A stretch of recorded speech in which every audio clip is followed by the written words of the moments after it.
Hi folks, today we are going to be working with some clay, and with clay there's four ways that we can work with clay. One is with a ball of clay and we make something like a pinch pot. The second way is when we use a coil of clay and we make coil pots with those. The third way is with a slab, and then the fourth way would be throwing on the wheel. Today we're going to focus on making a pinch pot. A pinch pot is one of the first pots that was made. We use our thumb to go inside the clay and we do what's called a pinch, not a squeeze. So when we're pinching, we just want to come down a tiny little bit at a time instead of squeezing our fingers together. If we squeeze our fingers together, the clay has no place to go and it's going to tear and it's going to rip on you. But if you just press it a little bit at a time, little pinches at a time, it's going to come out a lot better. Today we're going to be working on our clay pumpkins. So we are going to do a pinch pot first, and then we will be able to decorate them at the top and be able to add in eyes and a mouth and a face. We can also add in other designs on our pumpkins. So the pumpkins that we have, you can see there's a few different eye designs and there are a few different mouths. You can go in with a different mouth like that. And then eventually we're going to go over them with oil pastel and then paint. That way they'll have that nice color to them and the colors will really pop out nice on those. We will also use some tools today. So the tools that we're going to use are popsicle sticks. This will let us draw into them.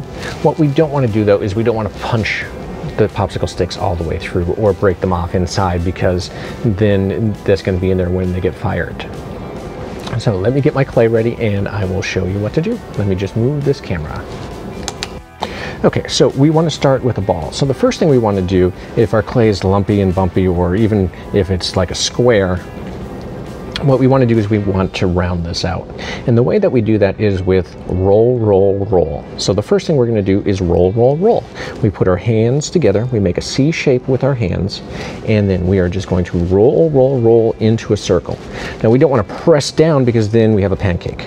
If that happens, just kind of squeeze the ends and then go back and roll, roll, roll. So we're just rolling the clay around into a ball. Once we have something that looks like a ball, and if you have really sharp edges in there, you can just push them down and it'll work out just fine for us. So once you have a ball, put your thumbs up so I know that you're ready. Once I see everyone's thumbs are up, then I will tell you to thumbs down, and this is where we're going to drill, drill, drill. And we're going to drill right into the middle of the clay. Now we don't want to go through the bottom, we want to go about halfway in. And then if we take our thumb out, we can see we have a hole in there. I went up to about my knuckle. Now we're going to keep our thumb in there and we're going to take our pointer finger, and this is where we want to pinch, not squeeze. So I'm just taking my clay, I don't know if you can see this here, and I'm just going to do a tiny little pinch, pinch, pinch, and all I'm doing is pinching around, pinch, pinch, pinch, pinch, pinch, pinch, pinch, pinch, pinch, pinch. Now that's one time around.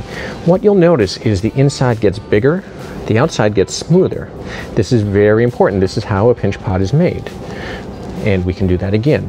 Now remember, don't squeeze your fingers together. I'm not doing this where my fingers are squeezed together. I want more like a duck beak where it's going quack, quack, quack. So I'm just going to pinch around, pinch around, pinch around. And I'm just going nice and slow, pinching right around, so that I can go through and I can get this all done. I'm trying to get it all the same thickness. Clay that's the same thickness will dry evenly and it won't crack on us. So now once that is done, and once you have that made, we're going to turn it upside down, and then we're going to use our toothpick here. And with this, we want to think about the eyes.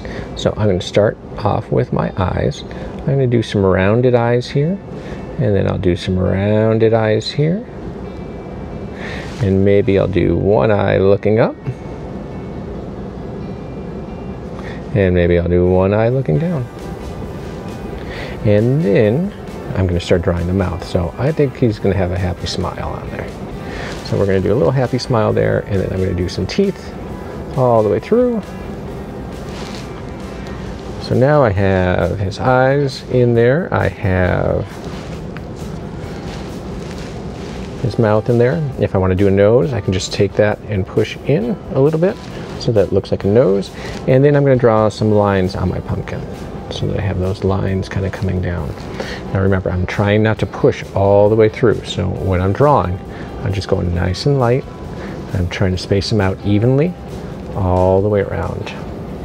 If there's little pieces of clay, you can just kind of put them onto your little mat that we're going to work on, and that way I can come around and get those later on.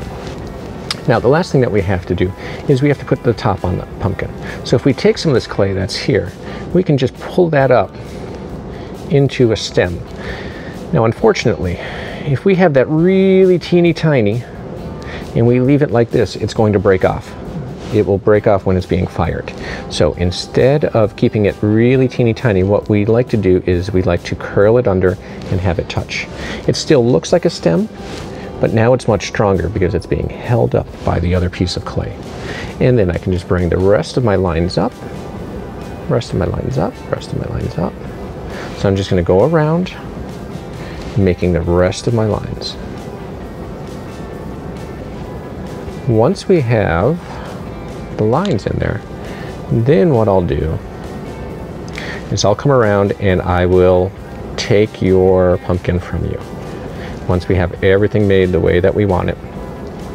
And what I'll do then is I'll write your name on the inside, or I'll probably write the table color and the seat that you sit at inside so that I can get them back to you. And then we'll put them aside to dry. So once that's done, we'll set it on our tray to dry. Cleanup. I will be around and I will give each table a bin with a washcloth in there, 2 washcloths so that each person can wash their hands, and they will already have soap and water in there. So wipe your hands really good with the washcloth. So try to get all that clay off that's under your nails and around, and once you're done, just leave that right inside there, and I'll be around with a paper towel so that you can dry your hands. Once we're all cleaned up and sitting down quietly, then I'll call you to line up. Thank you.